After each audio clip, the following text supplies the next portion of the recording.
नमस्कार। आज के वीडियो में हम बात करेंगे बच्चों में हकलाहट और तुतलाहट की समस्या। देखिए 70 से 80 और ज़्यादा से ज़्यादा 90% तक मामले ऐसे होते हैं जो बच्चों में सुधर जाते हैं, उनमें सुधार हो जाता है। लेकिन सबसे ज़्यादा ज़रूरी है कि आप जल्दी से जल्दी बच्चों में इस समस्या को समझें ताकि उनका जल्द से जल्द इलाज किया जा सके। और इसके लिए आपको जो अलग-अलग चीज़ें क्या करनी होंगी, किस तरह से करनी होंगी, आज के इस वीडियो में हम आपको बताएँगे।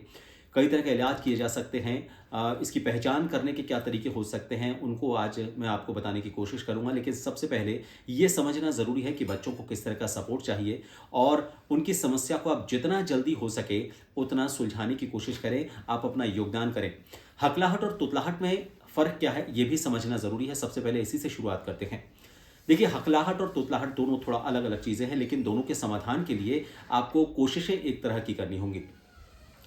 हकलाहट जो समस्या है वो किसी एक शब्द पर बार-बार अटकना या रुकना या उसको रिपीट करना और उसमें या तो वो आँख बंद कर लेता है या फिर मुँह को ऊपर की तरफ खींच लेता है, हाथों को मुट्ठी भींच लेता है, हाथों को उठा लेता है और बार-बार साँस लेने लगता है, ये हकलाहट की समस्या है।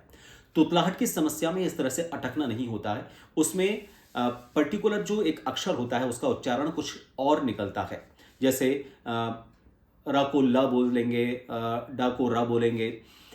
ये जो समस्या है ये तुतलाहट की समस्या कहलाती है। दोनों का जो इलाज है कुछ एक जैसा ही है और दोनों में ही हमें थेरेपी की या फिर कुछ और तरीके जो होते हैं उनकी ज़रूरत पड़ती है। तो चलिए शुरुआत करते हैं कि आखिर किस तरह से बच्चों को इस समस्या से निजात दिलाई जा सकती है।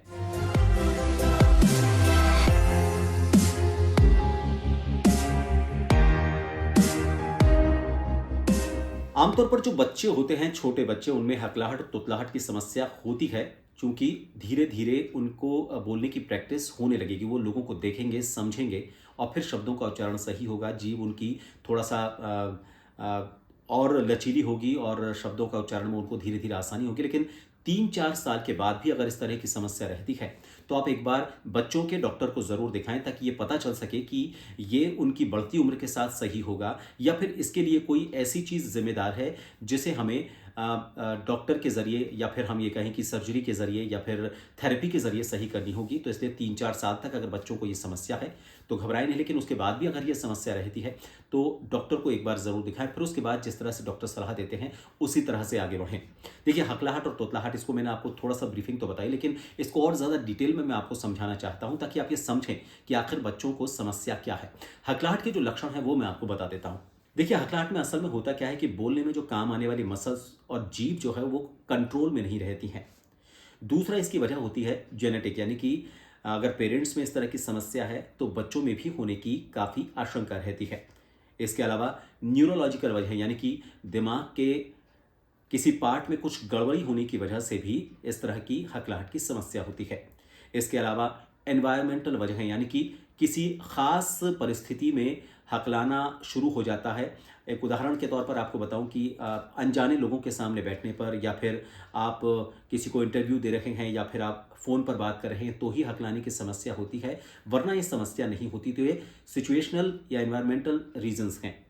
इसके अलावा जब हम नर्वस हो जाते हैं या फिर एक्साइटेड हो जाते हैं तो भी हमारा जीभ से कंट्रोल खो जाता है। इसके अलावा तनाव में या फिर डर की वजह से, थकान की वजह से या फिर अपसेट होने की वजह से भी हकलाहट की जो समस्या है वो बढ़ जाती है। फिर आता है तुतलाहट। तुतलाहट के क्या कारण हो सकते हैं वो मैं आपको बताता हूँ। सबसे पहला कारण हो सकता है जीभ, यानी कि जीभ अगर नीचे से जुड़ी हुई है, टंग टाई जिसे कहते हैं, तो उसे तुतलाने का एक कारण माना जाता है। इसके अलावा सुनने में अगर दिक्कत हो तो बच्चा उस शब्द को सही समझ नहीं पाएगा कि उसे उच्चारण कैसे करना है और इसी वजह से उसको बोलने में भी दिक्कत होती है। इसके अलावा अगर बच्चे का आईक्यू लेवल कम है तो भी ये तुतलाहट की समस्या हो सकी है। इसके अलावा बच्चे अक्सर क्या होता है कि लाड प्यार में आदतन तुतला कर बोलते हैं ताकि बड़े जो लोग हैं उनको प्यार करें, और बड़े लोगों की दिक्कत ये होती है कि वो भी उनके साथ तुतलाहट में उसी तरह से उच्चारण करते हैं और इसकी वजह से बच्चे ज़्यादा तुतलाने लगते हैं।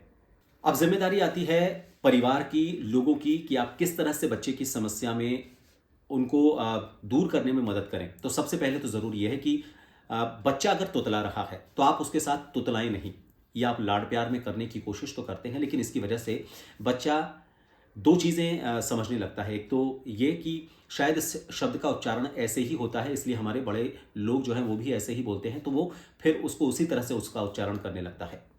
दूसरा कारण ये होता है कि बच्चे को लगता है कि हम अगर तुतला कर या हकलाते हुए बोलते हैं तो जो परिवार के लोग हैं वो हमें प्यार करते हैं, तो वो आपका अटेंशन या फिर आपका प्यार पाने के चक्कर में उसी तरह से तुतला कर बोलते हैं। इसके अलावा जब हम स्कूल में जो बच्चे जिनमें इस तरह की समस्याएं होती हैं, उनको ज़्यादा अटेंशन देने की ज़रूरत नहीं है। उनके साथ आप अलग व्यवहार ना करें, क्योंकि आप उनको अगर ज़्यादा अटेंशन देंगे तो वो कॉन्शियस हो जाएंगे। वो उनको लगेगा कि मेरे साथ ऐसा व्यवहार क्यों हो रहा है, तो वो अपने आप को थोड़ा सा अलग महसूस करने लगेंगे। वो बोलने से बचने लगेंगे, और बोलने से बचना इस समस्या को बढ़ाने जैसा ही है। तो इसलिए बाकी बच्चों के साथ जैसा आप व्यवहार कर रहे हैं वैसा ही व्यवहार उन बच्चों के साथ भी करें, ताकि वो खुद अपने आप को सामान्य महसूस करें। और ये सिर्फ स्कूल की बात नहीं है, परिवार के बाकी लोगों की भी इसी तरह की जो बिहेवियर है, उनका व्यवहार जो है वो ऐसा ही होना चाहिए।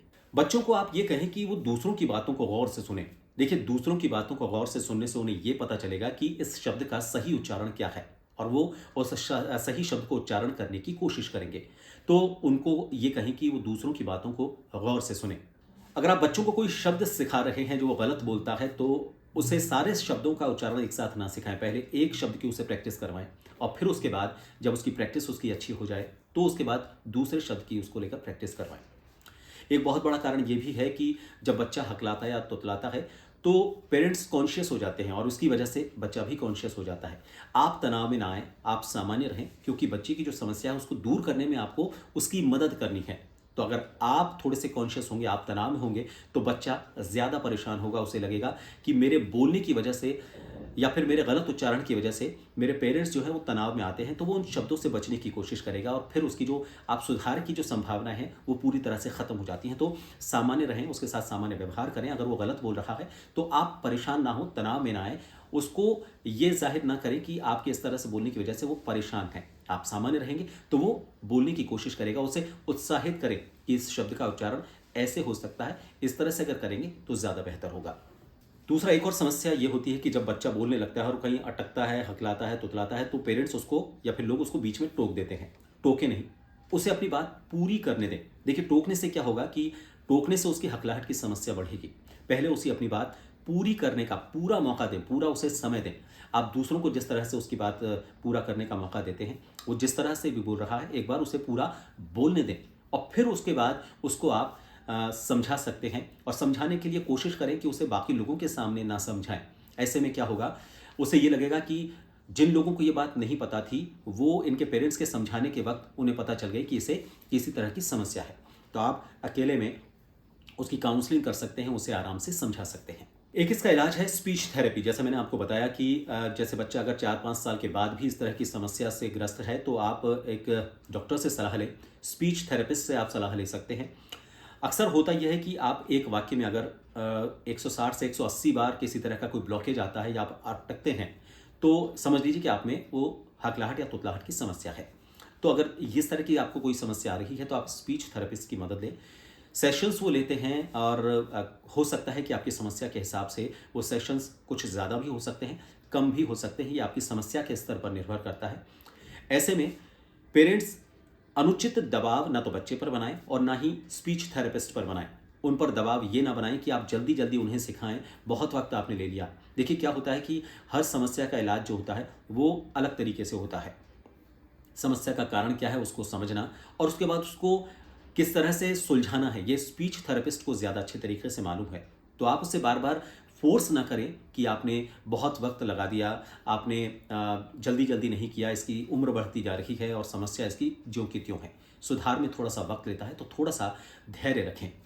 तो ये कुछ चीज़ें थी जो बच्चों की हकलाहट या तुतलाहट की समस्या में आपके लिए मददगार साबित हो सकती हैं। जो चीज़ें आपको बताई हैं, किस तरह से इन्हें दूर किया जा सकता है, कैसे आप बच्चों की मदद कर सकते हैं, कैसे उनके लिए मददगार साबित हो सकते हैं, ताकि आपका बच्चा जब बड़ा हो, धीरे धीरे बड़ा हो, तो वो बिल्कुल जैसा आप चाहते हैं वैसे सामान्य बोल सके। तो इसके लिए बहुत ज़रूरी है कि परिवार, उनके जान पहचान के लोग, स्कूल के टीचर, रिश्तेदार सभी उनको सपोर्ट करें और जो मैंने तरीके बताए हैं उन तरीकों से आप उनकी मदद करने की कोशिश करें। ये वीडियो आपको कैसा लगा मुझे ज़रूर बताएं। पसंद आया है तो लाइक करें, शेयर करें और सब्सक्राइब ज़रूर करें। सब्सक्राइब करने के बाद उसके आगे जो बेल आइकन है उसे हिट कर दें ताकि मैं जब भी कोई नया वीडियो बनाऊं तो आप तक उसकी जानकारी पहुंच जाए। आप ज्वाइन बटन पर क्लिक करके मेंबर भी बन सकते हैं और उन मेंबर्स के लिए कुछ स्पेशल टिप्स के मैं वीडियो बनाऊंगा। आप मेरे सारे सोशल प्लेटफॉर्म से मुझसे जुड़ सकते हैं। आप इस वक्त स्क्रीन पर देख रहे होंगे Twitter, WhatsApp, Telegram, Facebook, YouTube, Instagram, इन सभी सोशल प्लेटफॉर्म से आप मुझसे जुड़ सकते हैं। इन सबके हैंडल इस वक्त आप स्क्रीन पर देख रहे हैं। इसके अलावा आप किन और विषयों पर मुझसे चाहते हैं कि मैं वीडियो बनाऊं, आप मुझे कमेंट बॉक्स में लिख सकते हैं। इस वीडियो को देखने के लिए शुक्रिया। नमस्कार।